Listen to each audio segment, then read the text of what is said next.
tayo gagawa ng rosary. Ito. 100 pieces order ng kliyente. Kuan pa to? Probinsya pa to. Ayun. Tayo mag-chika-chika habang pampawala ng antok. Maraming nagtatanong bakit daw ako ay nagbablog-vlog. Kaya ako nagbablog kasi ang business ko ay nasa online, kagaya ng mga souvenir, nasa online kasi. At least napopromote yung product ko. Kaya nagbablog ako kay doon sa Blue App. Kasi promotion din yun. Dahil wala naman tayong pambayad sa mga influencer at saka sa mga sikat. Kaya tayo na lang magpo-promote ng ating product. Alam mo, natutuwa talaga ako kapag dun sa Blue App. May challenge kasi yun. Habang ako ay nakiramdam lang sa mga kapwa ko vlogger talaga.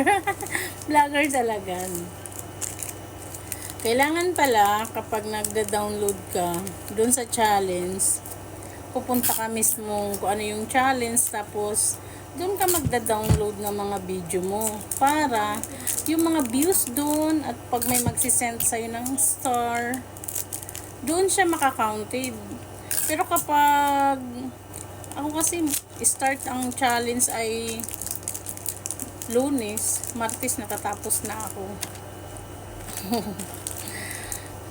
Kasi ganyan ako eh. Pag ganyang challenge, hindi ko titigilan yan hanggat hindi ko natatapos. Ganyan ako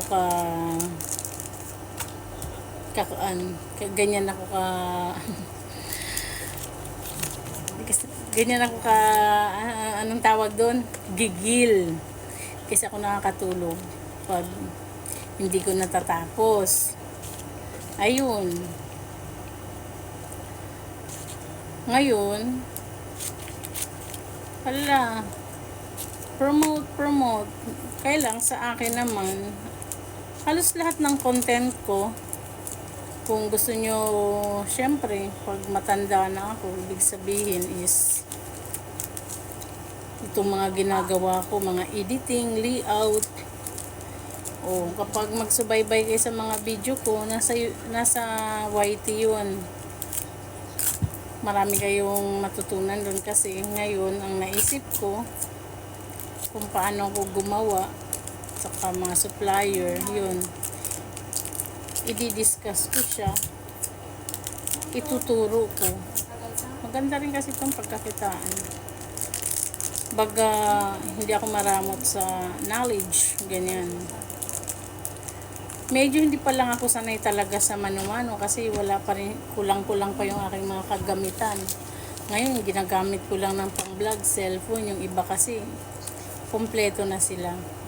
Saan ba'y makukumpleto din ako, diba? Tiyaga-tiyaga lang.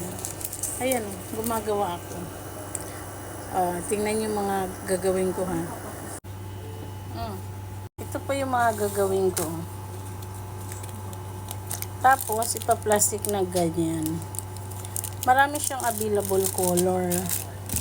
Nasa TikTok ko to. Ayan. So, ilalagay ko naman siya dito. Ayan, diba? 100 pieces naman yan.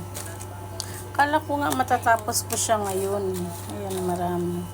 Mas mabenta sa akin itong white rosary, diba? Mas makuan siya, mas mabilis ma-dispose to. Ganyan lang, ilili-out mo yung card, dikitan mo ng glue gun yung rosary. Ayan. Pa-plastic ko na. Ayan. Maganda na siyang pamigay sa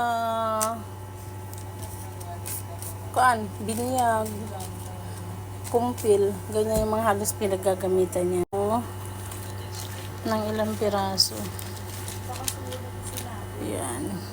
Sana po ay magsubaybay kayo sa mga video ko at marami kayong matutunan kasi magbibigay ako ng mga tips Tsaka yun, marami akong i-upload about sa editing, mga technique, ganyan. Thank you for watching.